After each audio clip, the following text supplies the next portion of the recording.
Vidéo actualité un peu plus compliquée que d'habitude. Salut à tous, ici Reg, bienvenue dans cette vidéo d'actualité. Je vous explique rapidement pourquoi c'est un peu plus compliqué. À la base, j'ai tourné une vidéo actualité où je parlais de ce qui s'est passé récemment par rapport au renvoi de certains acteurs, par rapport à ce qui se passe en ce moment à Hollywood, mais j'ai coupé cette partie et je sortirai cette partie dans une vidéo à part parce que j'ai parlé beaucoup trop longtemps et j'ai pas envie que ça vampirise la vidéo actualité parce qu'il y a quelques tangentes qui sont un peu hors cinéma à certains moments et pour ceux qui aiment les vidéos actualité, qui veulent être juste focus sur l'actualité, j'ai mis ça dans une vidéo à part parce que je trouvais pas ça juste de ma part de vous infliger genre 20 minutes d'un débat sur ce qui se passe en ce moment à Hollywood. J'ai déjà une vidéo sur cette question-là un petit peu, mais j'ai décidé d'en reparler parce qu'il y a pas mal d'actu dessus qui m'énerve un petit peu. Donc ça sera une vidéo à part qui sortira cette semaine. J'ai pas envie de vous vampiriser ce temps-là, alors que là on va vraiment parler de cinéma, séries et autres. Dans la vidéo qui va sortir, on parle beaucoup de cinéma et séries et autres, hein, mais c'est juste que c'est trop long par rapport aux autres actualités de la semaine et je voulais séparer ça. J'espère que c'est ok pour vous. Là on va être un peu plus focus et on va aller plus vite. Et j'avoue que j'avais pas de vidéo à sortir cette fin de semaine, donc ça m'arrange. Comme d'habitude, dans la description et dans le commentaire épinglé, il y aura la liste des actualités, mais je vous incite à vous intéresser à toutes les actus, car l'objectif c'est qu'on en débatte, c'est pas juste moi qui fais un listing, mais je vous donne mon avis sur la situation. S'il n'y a pas de débat, pour moi il n'y a pas d'intérêt de faire cette vidéo. Mais avant de commencer cette vidéo, j'aimerais remercier comme d'habitude le partenaire officiel de celle-ci, CyberGhostVPN et ses 38 millions d'utilisateurs et presque 5,5 sur Trustpilot. Vous le savez, nous avons l'un des pires catalogues streaming au monde et c'est extrêmement pénible car il y a plein de films super intéressants que nous avons envie de voir régulièrement. Par exemple, un truc tout bête, Across the Spider-Verse est déjà disponible sur Netflix de quasiment tous les pays du monde. Indiana Jones 5, c'est à partir de la semaine prochaine qui sera disponible sur Disney+.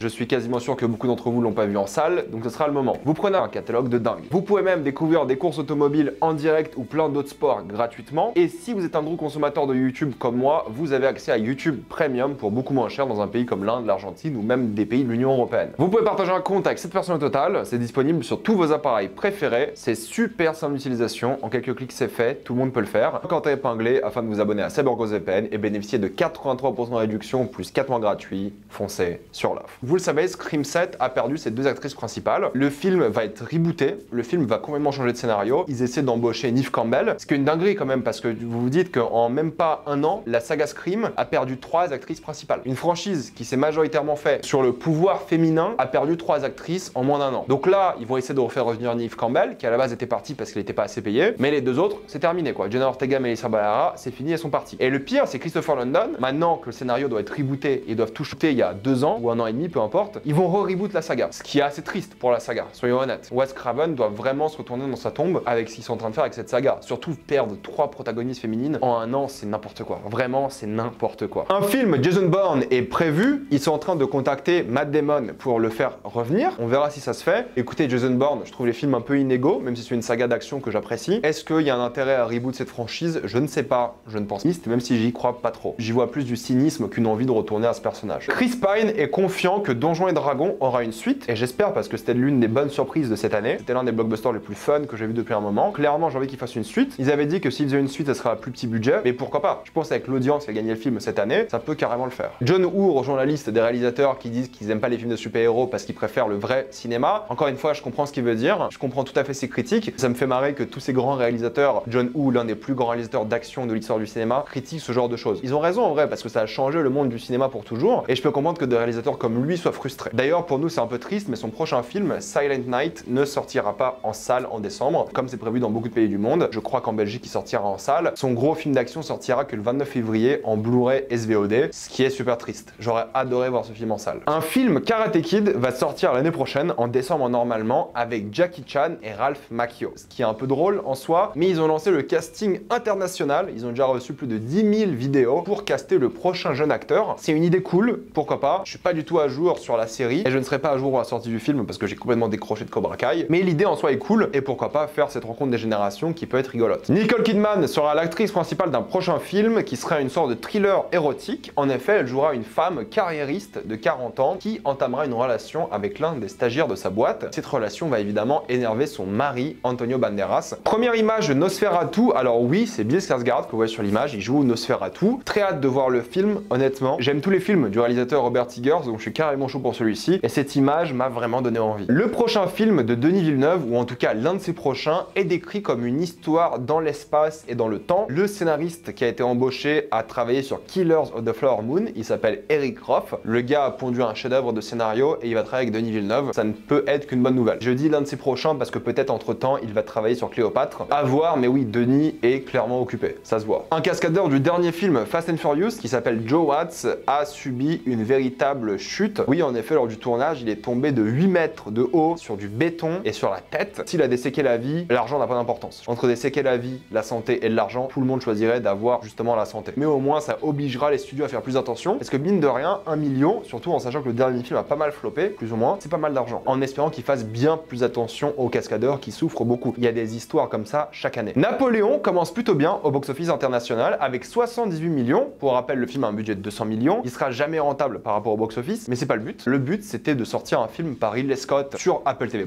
Mais au final, ils l'ont sorti en salle. Je trouve ça clairement bien parce que les gens ont encore cette envie d'aller voir des films historiques. Et du coup, il a vraiment surpassé les attentes en termes de box-office. J'espère qu'il va continuer et prouver que les gens veulent voir ce genre de film en salle et pas juste sur Apple. Pareil pour Hunger Games, qui surprend pas mal. En effet, le film a encore remporté 168 millions au total, je veux dire, après 2 semaines d'exploitation, ce qui est bien aussi. La chute en termes de box-office aux alentours de 50%, ce qui fait que le film a un très bon bouche à oreille. Le film mérite aussi son petit succès avec ses 100 millions de budget. Il mérite d'être rentable parce que le film était vraiment pas mal. Le meilleur de la saga d'après moi. Wish commence avec 49 millions, en sachant que pour le coup, Wish n'est pas sorti dans le monde entier, mais uniquement dans certains pays et surtout aux États-Unis. Sorti le week-end de Thanksgiving avec évidemment toute la compétition qui va avec. 49 millions, c'est pas énorme, surtout vu le budget de 200 millions du film, mais les films Disney ont tendance à marcher dans la durée. À voir si le bouche à oreille fonctionne, comme Élémentaire qui avait cartonné sur plusieurs mois, même si au final il n'a pas rapporté beaucoup d'argent. Élémentaire, Wish rapportera sûrement moins, à voir, mais il n'y a pas beaucoup de compétition aussi. Et surtout que le film est pas terrible.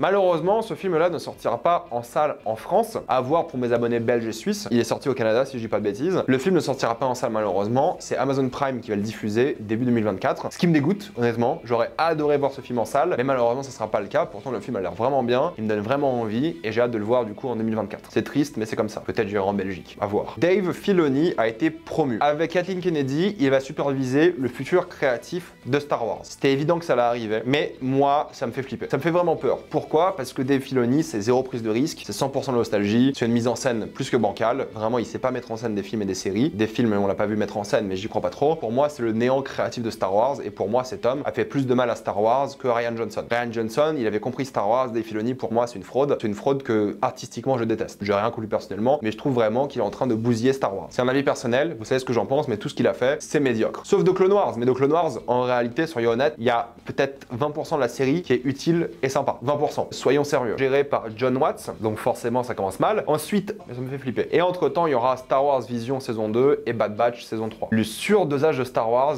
est indécent quoi. On est passé de films qui étaient des événements internationaux tous les 3-4 ans à genre 5 séries en un an quoi. Oh là là là là, comment j'en ai plus rien à faire. The Bike Riders, le film Disney, ne sortira plus par Disney. Ils ont décidé de vendre le film et c'est Focus Entertainment qui l'ont directement acheté. C'est une bonne nouvelle. Normalement, on aura le droit à ce film en salle, je l'espère. Il avait l'air vraiment intéressant. J'ai envie de croire que Disney ont décidé de s'en débarrasser pour des raisons financières et je suis content que Focus distribue ce film au final. Moi, ça me dérange pas que les studios se débarrassent de films, mais juste vendez-les quoi. Les mettez pas dans un coffre-fort quelque part. On sait maintenant pourquoi Avatar 3 a été décalé d'un an. Vous le savez, normalement, le film devait sortir en décembre 2024. Il sortira au final en décembre 2025. Il y a maintenant 2 ans de post-prod qui sont en train d'être faits sur le film. Et pourquoi est-ce qu'il y a 2 ans et pas 1 an au final? La raison, c'est qu'entre-temps, ils ont découvert une nouvelle technologie et du coup, ils doivent retravailler tout le film. Tout le film, entre guillemets. Mais cette nouvelle technologie a tellement changé de choses qu'ils veulent l'incorporer au film pour le rendre meilleur. James Cameron, je t'aime. Le gars a décalé son film d'1 an pour le rendre meilleur. Il aurait très bien pu se dire, ils ont 2 ans de post-prod, ce qui pour un film est beaucoup. Et entre guillemets, maintenant, il reste que la post-prod. Mais ils ont commencé la post-prod il y a bien longtemps déjà. L'art prend du temps, c'est la vérité. Non plus, même si moi, je défends toujours Black Mirror et je passe toujours un très bon moment devant. Et je pense que la 7ème saison sera sympa. C'est plus que c'était, soyons d'accord. C'est plus aussi iconique que c'était, mais je suis toujours très diverti devant Black Mirror, du coup j'ai hâte de voir ce que ça va donner. Andrzej Sapkowski, l'auteur des livres de Witcher, propose plein d'idées à Netflix, et Netflix ne l'écoute pas. On peut penser ce qu'on veut d'Andrzej, en tant qu'artiste, en tant que personne, mais c'est juste symbole d'un truc tout simple, c'est que les scénaristes de The Witcher n'en ont rien à foutre de The Witcher. Je prie vraiment que cette série soit annulée. Normalement là ils tournent 2 saisons, mais j'espère juste qu'ils vont tout annuler et puis basta. Non mais s'il vous plaît, arrêtez. Cal Rinch, le réalisateur de Ronin 47, a volé 55 millions à Netflix. L'histoire ne date pas d'aujourd'hui, mais je vous explique rapidement ce qui s'est passé. En gros, Cal Rinch avait autoproduit plusieurs courts-métrages d'une série télé de science-fiction qu'il a tourné un peu partout, en Hongrie, en Roumanie, en Afrique aussi, je crois. Et il a essayé de vendre ses courts-métrages à des plateformes de streaming, mais Netflix a accepté en voyant cette série et en se disant c'est le prochain Stranger Things. C'est ce qu'ils ont dit. Ce qui est hilarant en soi. Ça date de 2018. Donc entre-temps, ils lui ont donné 40 000 signes. C'était le bordel le plus total. Il travaillait parfois 24 heures par jour. Il gérait très mal l'argent. Le tournage était catastrophique. Tournage sur plusieurs continents et le budget se fait juste anéantir. Il n'y a rien qui va. Et du coup, il demande plus d'argent. Il se dit ok, j'ai envie d'avoir plus d'argent. Il dit à Netflix, voilà, ça coûte cher de faire cette série, on a besoin d'encore plus d'argent. Netflix lui donne 11 millions. Les 11 millions qui lui ont été donnés, et je sais pas comment c'est possible d'un point de vue de la comptabilité, ont été investis dans des crypto-monnaies. Il a vendu ses crypto-monnaies et s'est fait du bénéfice avec 27 millions. Il a investi 11, il s'est fait 27 millions. C'est une dinguerie. Avec cet argent, il s'est acheté des Rolls-Royce, plusieurs, une Ferrari, des meubles, des vêtements de luxe, plein de choses. Et ce gars-là poursuit Netflix en justice. Parce que apparemment Netflix n'a pas soutenu le projet comme il fallait. Et du coup, ils sont en pleine lutte légale que Netflix essaie un peu de cacher depuis plusieurs mois, voire années. Parce que oui, en fait, le tournage se faisait aussi pendant le confinement. Il avait commencé un peu avant le confinement, puis pendant, et du coup, ça causait plein de problèmes. Et c'est lui qui poursuit Netflix en justice. C'est symbole d'une époque où les plateformes de streaming en ont rien à foutre de l'argent. Elles dépensent des millions dans des projets par des gens qui sont pas crédibles, qui font n'importe quoi. Il y a personne pour surveiller. Le gars a dépensé de l'argent en crypto. Comment est-ce que comptablement c'est possible? Faut se poser la question. C'est pas comme s'ils avaient fait le virement sur son compte en banque à ce gars. Peut-être ils l'ont fait à sa boîte de production, quelque chose comme ça, mais c'est une dinguerie. Et du coup, forcément, maintenant, c'est lui qui est énervé. Ce qui est un peu rigolo aussi, quoi. Et c'est une histoire que Netflix essaie un peu de cacher, parce que ça prouve un peu le souci aujourd'hui des plateformes. L'argent illimité, entre guillemets, pas de choses comme ça. L'histoire est un peu drôle, mais aussi symbole de quelque chose de plus grave d'aujourd'hui. Les plateformes n'ont plus rien à foutre de l'argent. Et c'est pas normal. C'est pour ça que les plateformes dépensent des dizaines de millions sur des films et des séries, les mettent sur la plateforme pendant 2 semaines, et puis les enlèvent. Ce n'est pas normal. Quelques news Warner avec Lex Luthor qui sera interprété donc par Nicolas Hoult. Je le vois, honnêtement. C'est une version plus jeune de ces personnages, donc honnêtement, je le vois. Pareil pour Jimmy Olsen qui sera interprété par Skyler Gisondo. Ça aussi, je le vois un petit peu, donc pourquoi pas. De film Barbie 2. Ils ont dit, d'après eux, qu'ils ont mis tout ce qu'ils pouvaient dans le premier film pour en faire qu'un seul et cartonner. Je suis content qu'ils disent ça. Il n'y a pas besoin de faire une suite. Après, s'ils trouvent un scénario et une idée pour faire une suite, ils vont le faire. Et surtout, si la Warner continue ses problèmes financiers, ils vont le faire. Mais je suis content de se dire qu'on fait tout pour un film et ensuite on oublie. Parce que c'est comme ça qu'on fait des films. On n'est pas censé faire des films pour espérer des suites. On est censé tout donner la première fois. Et s'il y a des idées pour des suites, pourquoi pas. Mais normalement, tu fais un film et puis basta. Cette mentalité de toujours faire plus est pas normale. Mill a joué le Joker dans quasiment tous les contenus d'animation. La série animée par exemple, les jeux Batman Arkham, pour ceux qui les ont fait en VO. Il a dit qu'il jouera plus le Joker car il ne peut plus jouer le Joker sans Kevin Conroy, qui jouait donc Batman, qui nous a quitté je crois l'année dernière. C'est honorable de sa part, c'est 30 ans de sa vie aussi à Mark Hamill, donc pour lui ça doit être un adieu assez triste aussi mine de rien. Voilà, je vais m'arrêter là, mettez-moi dans les commentaires ce que vous pensez de toutes ces actualités, êtes-vous d'accord, pas d'accord? J'ai envie d'avoir votre avis dans les commentaires. Comme d'habitude, pensez à vous abonner à la chaîne pour plus de vidéos, mettez un j'aime, ça aide beaucoup la chaîne. Suivez-moi sur tous mes réseaux pour plus de débats, critiques, actualités et concours, et avant de quitter cette vidéo, pensez à utiliser le lien dans la description, dans le commentaire épinglé, afin de débloquer toutes les plateformes de streaming en toute accessibilité et sécurité. Tout ça pour 2,03€ par mois plus 4 mois gratuits. Foncez sur l'offre et moi je vous dis à la prochaine fois. Salut à tous.